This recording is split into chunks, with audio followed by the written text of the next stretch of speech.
ये है talks news network और आप देख रहे हैं पॉलिटॉक्स, राजनीति का कच्चा चिट्ठा। हाल ही में एक चौंकाने वाली खबर सुनने में आई कि नेशनल पीपल्स पार्टी को राष्ट्रीय पार्टी का दर्जा मिला है।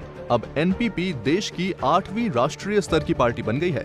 इससे पहले Congress, BJP, Baspa, NCP, CPI, CPM और तृणमूल कांग्रेस को ही राष्ट्रीय पार्टी होने का दर्जा प्राप्त है। एनपीपी प्रमुख कोनराड संगमा ने इसकी जानकारी ट्विटर पर साझा की है। गौर करने वाली बात यह नहीं है कि एनपीपी को नेशनल पार्टी होने का दर्जा मिला, बल्कि ये है केवल 7 सालों में पार्टी ने ये सीढ़ी पार की है, जो वाकई में चौंकाने जैसा है। लोकसभा में इस बार आई बीजेपी की आंधी के बीच एनपीपी का उभर कर आना अपने आप में ही चर्चा का विषय है। देखा जाए तो उत्तर पूर्व के राज्यों को छोड़ दें तो देश के बाकी हिस्से के लोग शायद ही इस नाम से परिचित होंगे। पूर्वोत्तर के कुछ राज्यों में भी एनपीपी को केवल क्षेत्रीय पार्टी का दर्जा प्राप्त है। इसके बावजूद इस पार्टी ने अब राष्ट्रीय दलों की सूचना में अपनी जगह बना ली है। एनपीपी की स्थापना लोकसभा अध्यक्ष रहे पीए संगमा ने जुलाई 2012 में की थी। इससे पहले संगमा राष्ट्रवादी कांग्रेस पार्टी में शामिल थे। फिलहाल बीजेपी के सहयोग से एनपीपी मेघालय की सत्ता पर काबिज है। 2019 के लोकसभा चुनाव में पार्टी ने राज्य की 2 में से 1 सीट पर कब्जा किया है।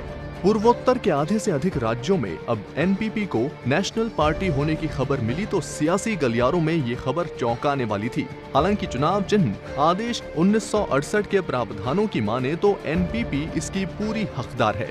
इस आदेश के तहत राजनीतिक पार्टियों को सूचीबद्ध किया जाता है। इसके अलावा कौन सी पार्टी राष्ट्रीय या क्षेत्रीय होने की योग्यता रखती है, इसके लिए भी शर्तें तय करता है।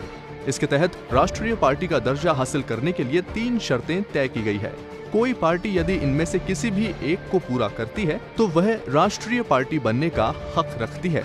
चुनाव चिन्ह आदेश में राष्ट्रीय पार्टी का दर्जा हासिल करने के लिए 3 शर्तें निर्धारित की गई हैं। इनमें पहली शर्त है 4 राज्यों के विधानसभा चुनाव में 6% वोट शेयर के अलावा लोकसभा चुनाव में 4 सीटें हासिल करना। दूसरी शर्त है कि पार्टी के उम्मीदवारों को कम से कम 3 अलग अलग राज्यों में लोकसभा चुनाव में कुल सीटों की 2% सीटों पर जीत हासिल होनी चाहिए। तीसरी शर्त के अनुसार पार्टी को कम से कम 4 राज्यों में क्षेत्रीय पार्टी का दर्जा हासिल होना चाहिए। उक्त तीनों में से एनपीपी केवल तीसरी शर्त को पूरा करती है। पार्टी को मेघालय, मणिपुर और नागालैंड में पहले से क्षेत्रीय पार्टी का दर्जा हासिल था। अब अरुणाचल प्रदेश में भी पार्टी ने क्षेत्रीय पार्टी का दर्जा हासिल कर लिया है। देश के सबसे पूर्वी छोर पर स्थित इस राज्य में विधानसभा का चुनाव भी लोकसभा चुनाव के साथ ही हुआ था। इनमें एनपीपी ने 60 में से 5 सीटों पर जीत दर्ज की है। पार्टी का वोट शेयर 14.56% रहा था। इससे पहले एनपीपी ने इसी शर्त को 2018 में मेघालय और नागालैंड में पूरा किया था। मेघालय चुनाव में पार्टी ने 59 में से 19 और नागालैंड की 60 में से 5 सीटें हासिल की थी।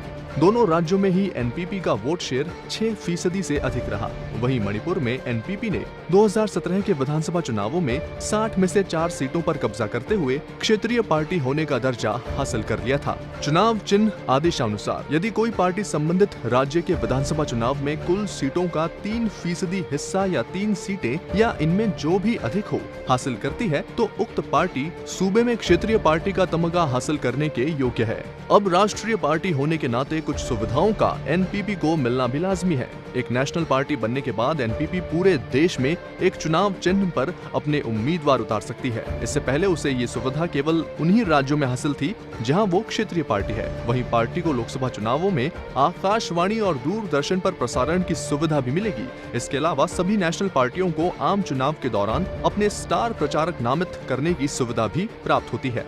एक मान्यता प्राप्त राष्ट्रीय पार्टी अपने लिए अधिकतम 40 स्टार प्रचारक रख सकती है। एक गैर मान्यता प्राप्त पंजीकृत दल के लिए यह आंकड़ा 20 है। स्टार प्रचारकों का यात्रा खर्च उस उम्मीदवार के खर्च में नहीं जोड़ा जाता जिसके पक्ष में ये प्रचार करते हैं। ऐसे में एनपीपी को इन सभी सुविधाओं का लाभ आम चुनावों में मिलेगा। पॉलिटॉक्स के लिए राहुल जैमन की रिपोर्ट। ये है टॉक्स न्यूज नेटवर्क और आप देख रहे हैं पॉलिटॉक्स, राजनीति का कच्चा चिट्ठा।